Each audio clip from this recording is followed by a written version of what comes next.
Hello everyone, welcome back to Dear School, and after chapter 1 and chapter 2 of class 10th economics, we are back with the chapter number 3 and that is money and credit. So let's start. सबसे पहले हमारे chapter के दो important topic है, जिसमें पहला topic है barter system और दूसरा टॉपिक है डबल कोइंसिडेंट ऑफ वॉन्ट्स। तो जो सबसे पहला टॉपिक है दैट इज बार्टर सिस्टम, इसका मतलब क्या होता है? तो बार्टर सिस्टम का मतलब क्या होता है? बेसिकली ये एक्सचेंज मीडियम होता है, एक्सचेंज सिस्टम होता है। जैसे आजकल हम पैसा यूज करते हैं, कोई भी चीज खरीदनी है तो हम क्या करेंगे? शॉपकीपर के पास जाएंगे, उसको पैसे देंगे, बदले में वो चीज ले लेंगे। लेकिन जब पहला समय हुआ करता था तब पैसे नहीं हुआ करते थे, तब लोग क्या करते थे? जो उनके पास सामान है उसको, जो सामने वाले बंदा है जिसके पास उसका जो सामान है जो उसे चाहिए वो देते थे और आपस में एक्सचेंज करके वो सामान ले लेते थे। फॉर एग्जाम्पल, कोई एक आदमी है जिसका नाम है ए और कोई एक आदमी है जिसका नाम है बी। अब यहाँ पे क्या होएगा? जो ए आदमी है उसके पास क्या है? वीट है, ठीक है, उसके पास क्या है? वीट है। और जो बी वाला आदमी है उसके पास शूज हैं। अब ए वाले आदमी को बी वाले आदमी से शूज चाहिए और उसके पास पैसे नहीं है, तो वो क्या करेगा? वीट लेकर के जाएगा, यानी कि गेहूं लेकर के जाएगा और उसको दे देगा बी वाले को, बदले में वो उसको शूज दे देगा। समझ में आई? तो यहाँ पे क्या हो रहा है? सामान से रिलेटेड उन्होंने एक्सचेंज किया, यानी यहाँ पे मनी का कोई भी सिस्टम इन्वॉल्व नहीं होता है, इसमें पैसे का इस्तेमाल नहीं होता है, केवल और केवल आप यहाँ पे सामान एक्सचेंज करते हो जो भी आपके पास होता है, ठीक है। अब डबल कोइंसिडेंट ऑफ वॉन्ट्स क्या है? Double coincident of wants barter system का ही एक फीचर होता है। इसका मतलब होता है, डबल कोइंसिडेंट ऑफ वॉन्ट्स का मतलब क्या होएगा कि आपके पास दो इंसान है और दोनों इंसान की इच्छाएं पूरी हो रही है, क्योंकि जो उन्हें सामान चाहिए था वो आपस में एक्सचेंज करके उस सामान की पूर्ति कर रहे हैं, है ना। जैसे यहाँ पे ए था, उसके पास वीट था, फिर बी है, बी के पास क्या था? शूज थे। अब हो सकता है ए वाले को शूज चाहिए हो और लेकिन बी वाले को वीट चाहिए हो, तो ए वाला क्या करेगा? इसे वीट दे देगा, शूज ले लेगा, और बी वाले को तो वीट चाहिए ही, उसे यहाँ से मिल गई, तो यहाँ से इसका भी, इसकी जो इच्छा थी वो भी पूरी हो गई और जहां से शूज इसे लेने थे ए वाले को वो भी हो गया।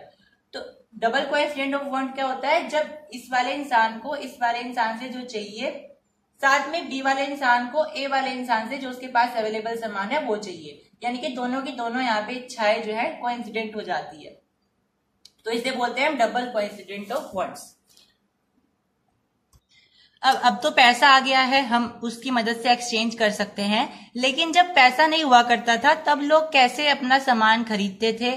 किस चीज को वो मीडियम मानते थे? जैसे आज हम पैसे को एक मीडियम मानते हैं, माध्यम मानते हैं, जिसको एक्सचेंज करके हम कोई भी चीज खरीद सकते हैं। लेकिन जब पैसे नहीं हुआ करते थे, आज की तरह मनी नहीं हुआ करती थी, तब क्या हुआ करता था? मतलब किस चीज को वो अपना मीडियम मानते थे एक्सचेंज करने के लिए?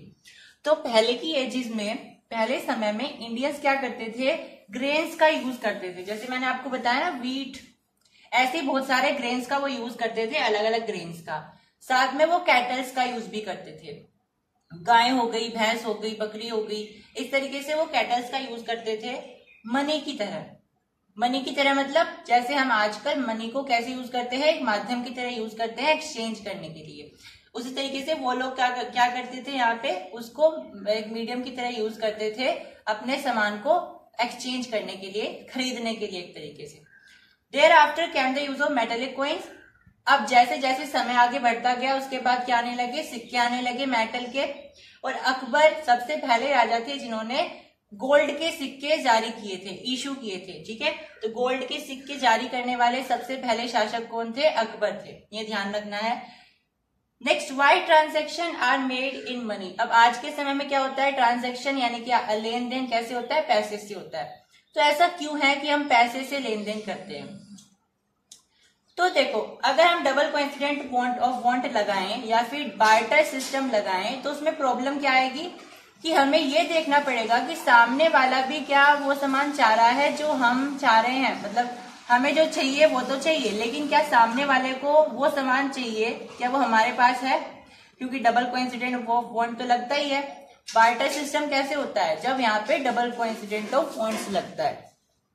भाई डबल कोइंसिडेंट ऑफ वांट्स में क्या होता है कि जो हमें सामान चाहिए सामने वाले के पास वो होना चाहिए, लेकिन हम ऐसे थोड़ी ना उसको ले लेंगे। सामने वाले को भी तो हमसे कोई सामान चाहिए होगा, तो कहीं ना कहीं हमें जो सामान चाहिए वो सामने वाले के पास होना चाहिए और सामने वाले को जो सामान चाहिए वो तो हमारे पास होना जरूरी है।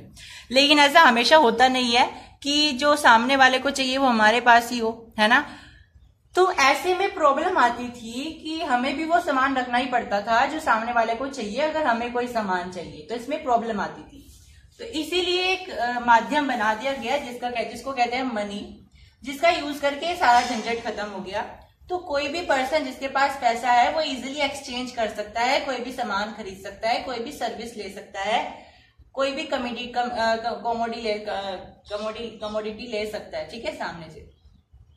तो अब वो प्रॉब्लम नहीं आएगी डबल कोइंसिडेंट ऑफ वांट्स की कि आपको वो सामान फिक्स करना ही है, उसके पास होना चाहिए, मेरे पास होना चाहिए। वो झंझट खत्म हो गया। जस्ट आपको क्या करना है, पैसे लेकर के जाने हैं, सामने वाले को देने हैं, आपको सामान दे देगा, सर्विस दे देगा, ठीक है।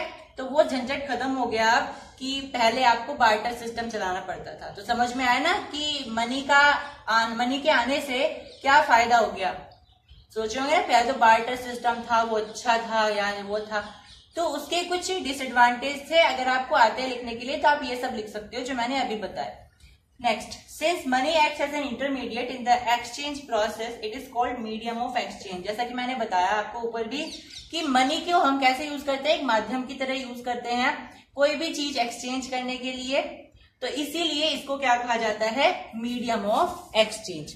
ओके, अब देखिए जो हमारे पास पैसा होता है क्या उसके पास खुद की एक कीमत होती है। हम बोलेंगे यस, जो 50 रुपए है तो उसकी 50 रुपए कीमत है, 100 रुपए है तो उसकी 100 रुपए कीमत है। लेकिन अगर असल मायने में देखा जाए, जो पहले सिक्के हुआ करते थे, सोने के हो गए, चांदी के हो गए, तांबे के हो गए, उनकी खुद की कीमत हुआ करती थी, है ना। भाई आजकल अगर आप इनको बेचोगे तो आपको बहुत सारे पैसे मिल जाएंगे, राइट। तो आजकल जो हमारे पास पैसे हैं जस्ट वो पेपर के पीसेज हैं, बट क्योंकि उन्होंने आरबीआई ने उस पर क्या किया है, उसको ऑथराइज कर दिया है कि भाई ये जो है अब पैसे हैं और इनको आपको इसी अमाउंट में लेना है जिस अमाउंट में लिखे हुए हैं। अगर हमने 50 रुपए लिख दिए हैं तो आपको वो 50 रुपए में ही लेना है ना। तो आपको फिर वो उसके हिसाब से लेना पड़ता है। तो मॉडर्न जो करेंसी है हमारे पास उसका खुद की कोई वैल्यू नहीं है, लेकिन फिर भी उसको हम सब मानते हैं एक एक्सचेंज मीडियम की तरह, क्योंकि वो सेंट्रल गवर्नमेंट के बिहाफ पर आरबीआई ने ऑथराइज कर रखी है। अब आरबीआई क्या है, आरबीआई की फुल फॉर्म होती है रिजर्व बैंक ऑफ इंडिया। ये क्या करती है, करेंसी को इशू करती है, लॉन्च करती है या इशू करती है यानी जारी करती है सेंट्रल गवर्नमेंट के बिहाफ पर। और इंडियन लॉ के हिसाब से कोई भी जो इंसान है भारत का, कोई भी नागरिक अपने हिसाब से कोई भी करेंसी बना करके उसे यूज नहीं कर सकता है। उसे वही करेंसी यूज करनी पड़ेगी जो भारत सरकार ने आरबीआई के द्वारा इशू करवाई है। वो खुद से कोई भी करेंसी बना करके आपस में यूज नहीं कर सकता है, ठीक है। तो यहाँ पे ये लिखा हुआ है। अब आरबीआई में जो करंट गवर्नर है वो कौन है, शक्तिकांत दास। ये आपको ध्यान रखना है। आरबीआई के बारे में थोड़ा सा और बता देते हैं। ये एक तरीके से इसके और भी फंक्शंस होते हैं, हालांकि वो आगे पढ़ेंगे। ये बैंक को भी देखता है कि क्या बैंक अच्छे से काम कर रहे हैं। बैंक का एक तरीके से वॉच डॉग होता है, ये सारे काम देखता है कि आपने इस महीने में कितना लोन किसको दिया, कितना आपने लोन किसको दिया, किससे लिया, ये सब चीजें, ये किसने बोरो किया है, किसकी क्या कमाई हुई है आपकी बैंक की, ये सारी चीजें। आप किसको दे रहे हो क्या लोन, क्या आप केवल बड़े बड़े जो जमींदार होते हैं या बड़े बड़े जो लोग होते हैं क्या केवल उनको दे रहे हो, या छोटे जो इंडिविजुअल हैं जो एंटरप्रेन्योर हैं उनको भी दे रहे हो, ठीक है। ये सारी चीजें देखने का काम भी आरबीआई करती है। इसके बहुत सारे फंक्शंस होते हैं, आगे हम देखेंगे। The deposits in the bank accounts can be withdrawn on demand. अब अगर हम कोई पैसा बैंक में जमा कर देते हैं तो हमारी मर्जी होती है, हम उसको कभी भी निकाल सकते हैं और कभी भी उसमें डिपॉजिट कर सकते हैं और भी पैसे। तो ऐसे डिपॉजिट्स को हम बोलते हैं डिमांड डिपॉजिट। मतलब आपने उसको जमा कर दिया और आपकी मर्जी, आप कभी भी जाकर के अपनी डिमांड के अनुसार उसको निकाल सकते हो। अब डिमांड डिपॉजिट्स जो है हमें एक और फैसिलिटी देते हैं। Demand deposit offer another facility in which it lands to the essential characteristics of money. Demand deposit एक तरीके से पैसे की तरह बिहेव करते हैं, क्योंकि हमारी मर्जी होती है, हम इनको जब भी चाहे निकाल सकते हैं और फिर इनसे हम एक्सचेंज कर सकते हैं। तो डिमांड डिपॉजिट एक तरीके से पैसे की तरह बिहेव करती है, उनकी कैरेक्टरिस्टिक बन जाती है। आपने कभी चेक का नाम तो सुना ही होगा, आपके पेरेंट्स किसी को चेक देते होंगे, आपने देखा भी होगा। तो चेक होता क्या है? चेक बेसिकली एक पेपर होता है जिसमें यह बताया जाता है कि आप अपने अकाउंट से कितना पैसा दूसरे इंसान के अकाउंट में दे रहे हो। उस आदमी का बकायदा वहां पे अकाउंट नंबर, उसका नाम लिखा जाता है, ठीक है। तो इसमें जो पैसा होता है वो उस आदमी के नाम पे चला जाता है, उस आदमी के अकाउंट में चला जाता है, ठीक है। आप बैंक को बताते हो कि भाई मेरे खाते से इतना पैसा इसके खाते में डाल दो, वो होता है चेक। अब डीडीज क्या करती है?